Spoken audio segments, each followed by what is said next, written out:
Before you start cleansing, the first thing that I recommend is always to shake our products and to begin with clean hands. You're going to apply the product to dry skin. I'm going to start by removing makeup for those of you that remove makeup. This is just some suggested ways to do it. Of course, remove your makeup or cleanse your skin in ways that are more comfortable for yourself. So I'm going to start by shaking my product.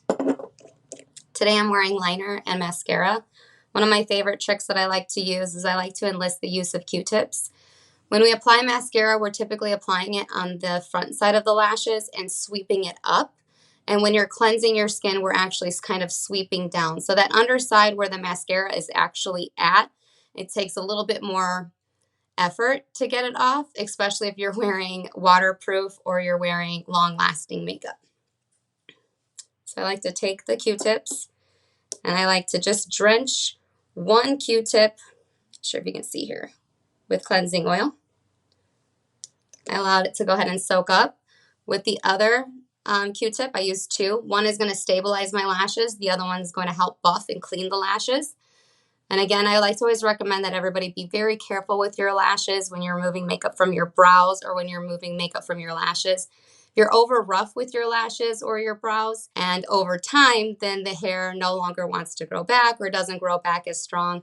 And as women, over time, as we begin to age, we start having thinner lashes and brows anyways. So you're going to put the dry Q-tip on the underside of the lash, and then you're just going to slowly swipe and roll up. Being very careful and mindful around the eyes, of course. And then you're able to get just a little bit more of that makeup off. Another way that you can remove your makeup is by enlisting a reusable facial pad, which we have these available here at Bamboo Earth. These are 2-ply. They're 100% cotton. They're very soft and wonderful. Or you can use just a regular cotton round or cotton ball. Again, whichever is more comfortable for yourself.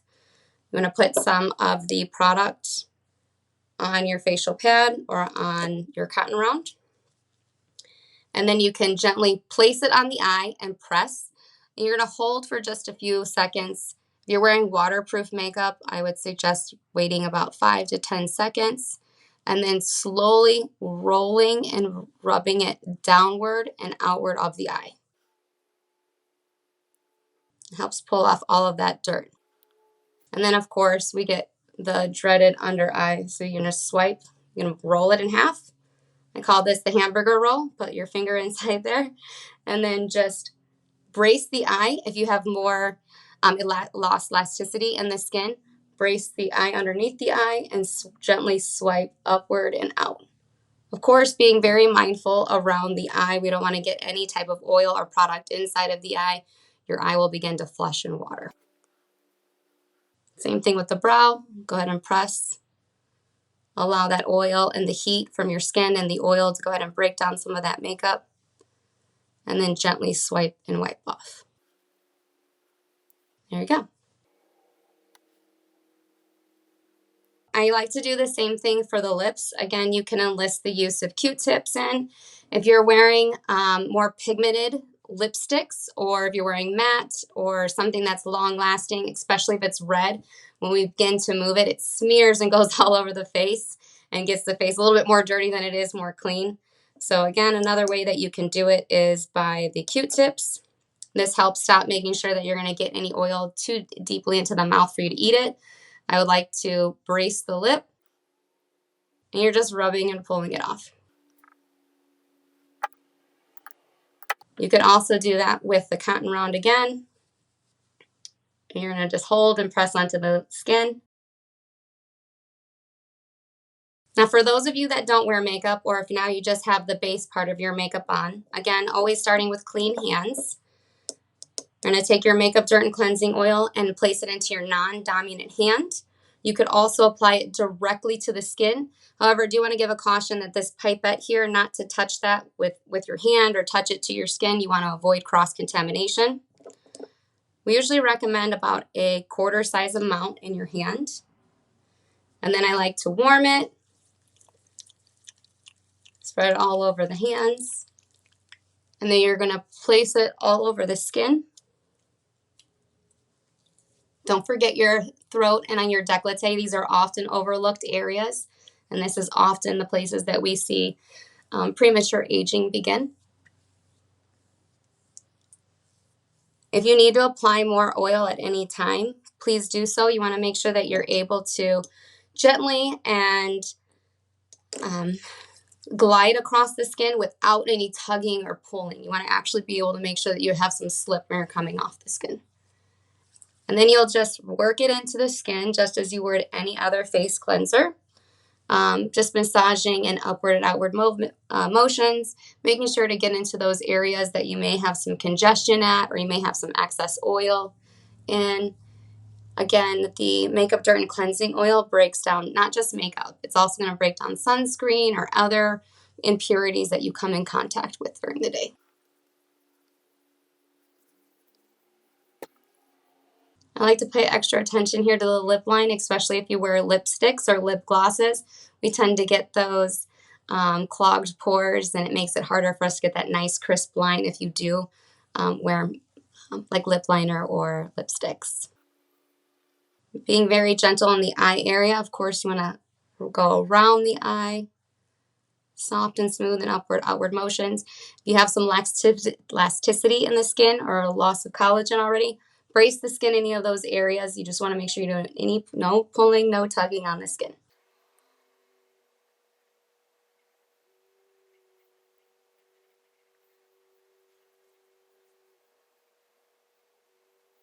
Once you've done that for about a minute, go ahead and clean off your hands.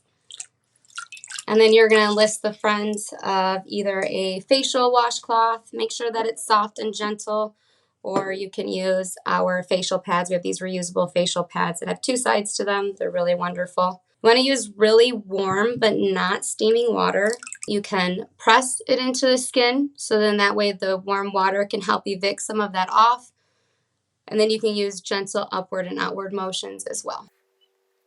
Once one side of the pad is coated with oil and you're taking it off, you reuse the other side.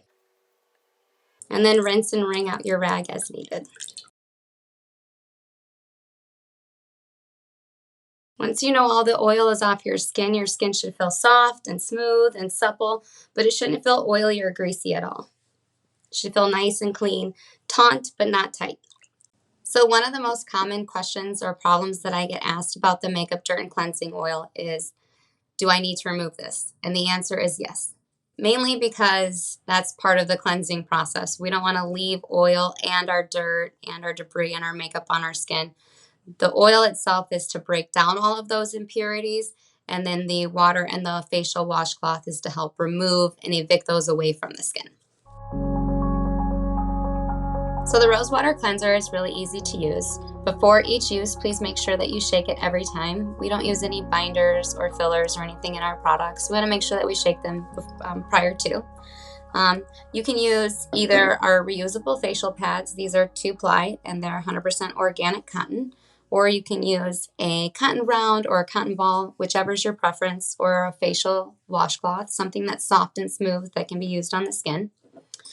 I like to go ahead and take it directly from the bottle. You can place it on top. I'm going to turn it over and allow it to get onto the pad.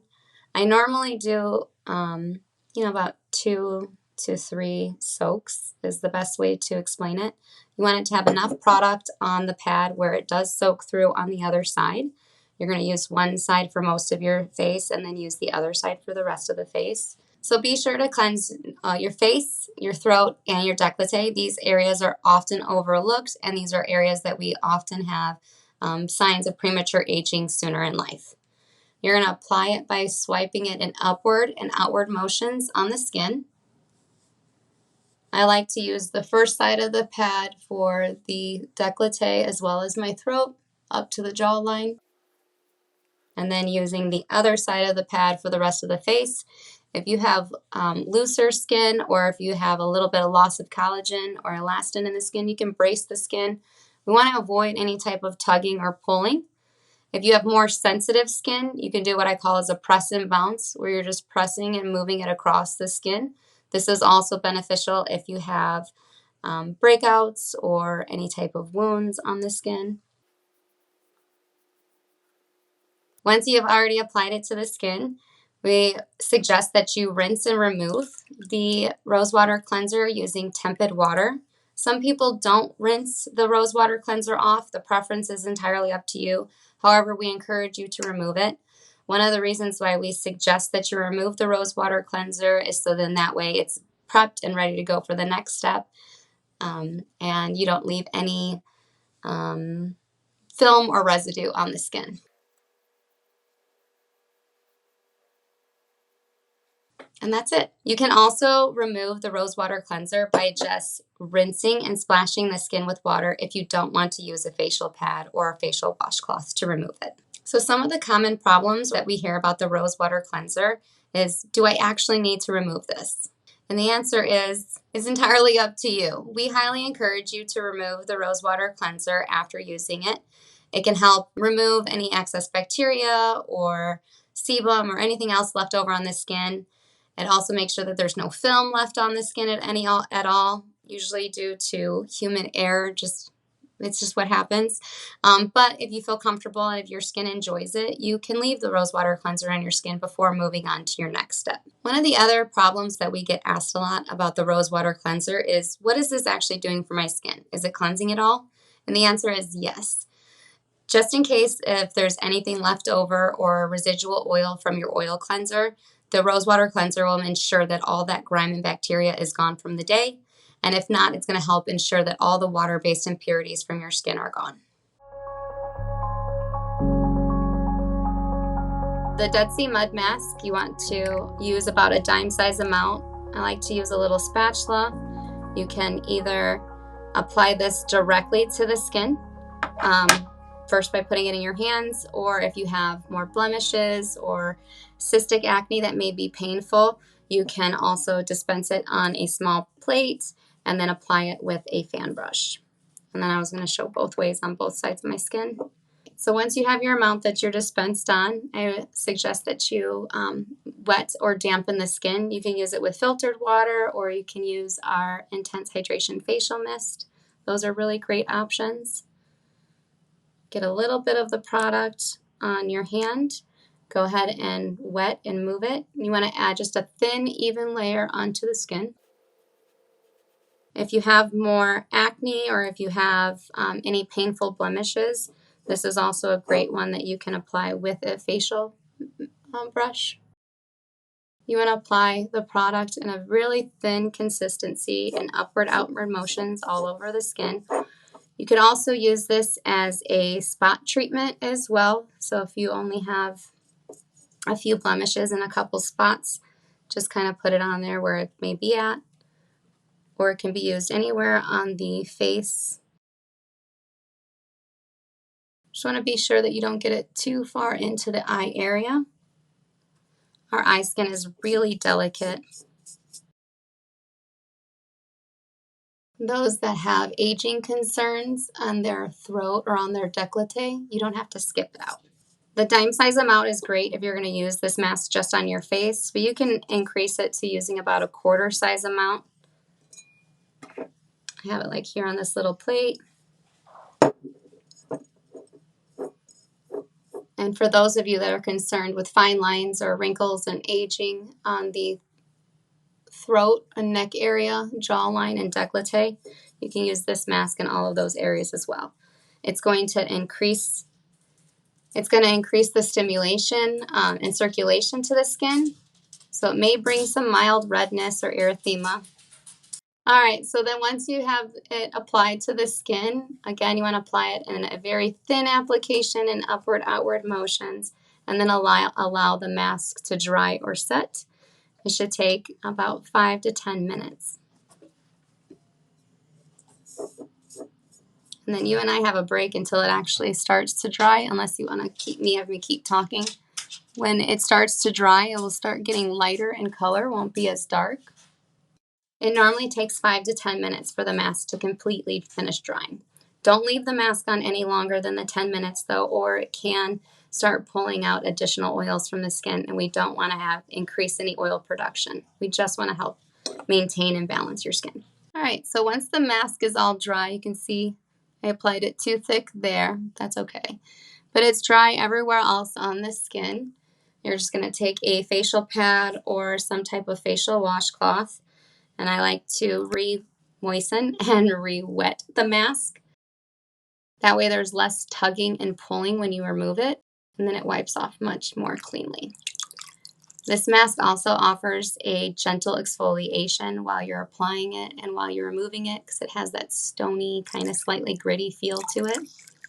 And then you can see in the areas that the mask is at, there'll be what's called mild erythema, or some redness, some pinkiness to the skin. And that's from that increase of circulation, that increase of blood flow to the skin.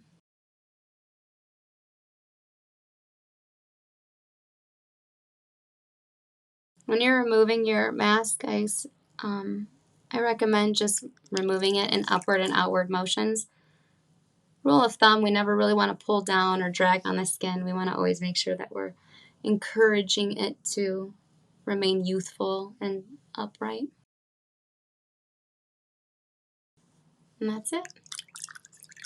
So some of the common concerns that people will have with the Dead Sea Mud Mask is that it feels really thick and it's difficult to apply. The skin should be moist or damp prior to applying it, and that will help thin out the mask and make it easier to apply in upward, outward motions in a thin, even layer across the skin. Another common objective that we get for the Dead Sea Mud Mask is that it dries out. So in between uses of using the mask, we suggest making sure that the lid is on correctly and the lid is tight, and to reduce its air exposure so it will stay fresh and ready to apply. In case your Dead Sea Mud Mask does dry, it's okay. There's no need to fear. You can add just a little bit of filtered water or mist it a few times with our Intense Hydration Facial Mist to revive the mask. Some people will say that the mask is a little overstimulating. The Dead Sea Mud Mask is overstimulating and feels a little tingly. That's completely normal. There's a lot of minerals and magnesium and salt in the Dead Sea Mud Mask, and that's increasing the circulation to the skin very quickly, which may be uncomfortable for some people. Our Dead Sea Mud Mask has a really deep, earthy, and mud aroma to it. There also contains tea tree essential oil and lavender essential oil, so you may pick up on some floral notes as well as some of more of astringent notes to it. To apply the rosemary toner, first gently shake the product before each use.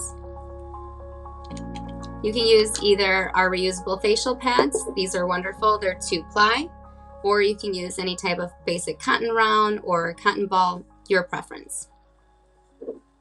After you've shaken the product, apply it to your cotton pad. I like to do about 3 dips. And then you're just going to apply it to the skin. Please don't skip the décolleté or the throat. Those are common areas that we can have aging or premature aging. And you're just going to swipe the product on the skin in upward motions. If your skin is a bit more sensitive, you can even press and push it into the skin. Be sure to get all areas of the skin. There's no need to remove this product. Leave it on the skin. So when you're applying the rosemary toner, it should feel nice and cool to the skin. It has that slight astringent smell to it. It's very lovely, and a little back of the rosemary you can smell onto it. It shouldn't sting, it shouldn't hurt, you shouldn't have any type of pain or irritation when applying it to the skin. Some of the common problems that we hear about the rosemary toner is that it has a very unique aroma. The rosemary toner, it has apple cider vinegar, alcohol-free witch hazel, and those have a little bit more of an astringent and stronger aroma that it takes a while to get used to if you aren't used to natural products, although many of our customers find it delightful. The rosemary toner shouldn't have any sensations on the skin. If you do feel tingling, it may mean that your skin barrier is compromised, so please reach out to us. We're happy to help. Another common problem we hear about the rosemary toner is, should we rinse this off? And the answer is no. Allow the product to dry naturally to the skin before moving on to the next step in your routine. The rosemary toner sometimes can be cloudy, and there's no need to worry. It has raw, organic apple cider vinegar in it, and those little wispies and the cloudiness is what we call the mother. It's actually the host, and it has all of those great enzymes that make this product so wonderful for your skin. It's very easy to use the Intense Hydration Facial Mist.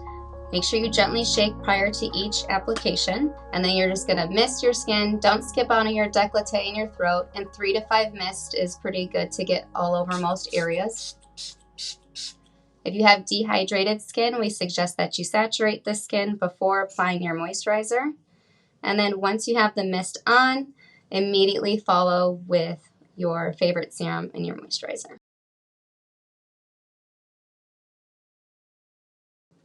Some of the common problems we hear about the Intense Hydration Facial Mist is how much do I use? And we suggest that you use 3 to 5 mists. Please don't skip your décolleté or your throat. If you have more dehydrated skin, then we suggest saturating your skin, so you may need some more mist, and then follow immediately with your serum or your moisturizer. We do not suggest letting the Intense Hydration Facial Mist dry on your skin. Follow immediately with your serum or your moisturizer of choice. And when it goes onto the skin, it's going to feel nice and cool and refreshing and calming. It's very beautiful on the skin. To use the Intense Hydration Cactus Concentrate, first we highly suggest that you mist your skin with the Intense Hydration Facial Mist or filtered water. Be sure not to skip your décolleté or your throat. I have dehydrated skin, so we suggest if you have dehydrated skin to generously saturate your skin. The Intense Hydration Cactus Concentrate, it comes with this little spatula. It helps reduce cross-contamination in your product. Dispense just a little bit. A little goes a long way. When you apply it to your hands, go ahead and emulsify the product to make sure that it becomes nice and smooth, and then press it into the skin. It's very fast absorbing, and it's smooth on the skin. It feels very cool and refreshing. If you use too much, don't have any fear. Just remist yourself with the Intense Hydration Facial Mist. Or you can blot the skin with tissue. Don't rub, just blot. Pick up the excess that you've used. And then next time, just use a little less.